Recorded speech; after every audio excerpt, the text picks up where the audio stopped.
За сайн байцгаана уу? Өнөөдрийн бидний ярилцах сэдэв бол өсвөр насны хүүхдээ сургуульд явуулаад гэр хоосрох, мөн дээрээс нь хүүхэд бие дааж явах тухай сэдэв байна. За тэгээд яг энэ асуудал бол бидний амьдралтаас тохиолдоод хоёр хүүхдээ одоо гадагшаа явуулсан гэрээсээ хол бие даагаад явж байгаа ийм нөхцөл байдалд яаж одоо бид сэтгэл зүгээ удирдах вэ гэдэг тухай байгаа.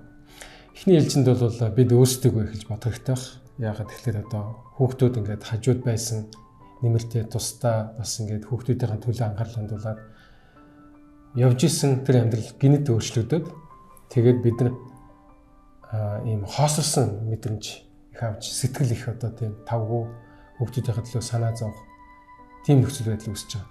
Тэгээ ийм нөхцөл байдалд ерөнхийдөө хүүхдүүдтэйгээ сайн ойлголцох, харилцаатай байх нь их чухал юм байна гэж ойлгосон. Яагаад гэвэл өнөөдрийн технологийн дэвшилтэй их байгаа цаг үед бид нар онлайнаар тэгээ байнга сэтгэлээ нээлтэж бас ярилцж явах нь илүү чухал юм болов гэж бол бодож байна. Мөн мэдээж хүүхдүүд маань одоо их сургуулийн хэмжээнд өөрийнхөө одоо бие даагаад явж байгаа учраас тухайн үед одоо гарч байгаа нөхцөл байдал дээр шийдвэр гаргаад үүрэг хариуцлагаа өөрөө ухамсарлаа явах нь бол ойлгомжтой.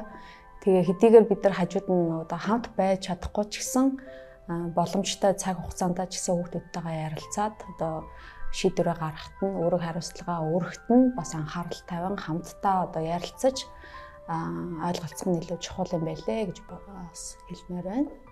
Тэгээд итгэлцэл гэдэг маш чухал байх гэж бодож байна. Итгэлцэл байхгүй болсон тохиолдолд хүн сэтгэлээр хуваалцахгүй, дээрээс нь сэтгэл нэгдэхгүй. Тийм учраас тэр нь бол хүнд бас их холдсон, биеийг өвөлтөө олсон, ганцаардсан тийм мэдрэмж өгж байгаа. Тэгэхээр бол өсвөр насны хүүхдүүд ч бай ер нь одоо маш бэрхшээл асуудлуудад тулгарх болгонд хинтээ яаж зөвлөх үү гэдгээ. Тэгээ эцэг эхээсээ үлгэр дуурайл авч эцэг эхчүүд нь хянахгүй эсвэл одоо хэд их цагдахгүй яг итгэж алдааг нь ч гэсэн тийм. За энэ алдаан дээр чинь би бол ингэж бодож байна гэд шийтгэх биш зөвлөх байдлаар хандах нь хүүхдүүдэд их тустай ах гэж бодож байна.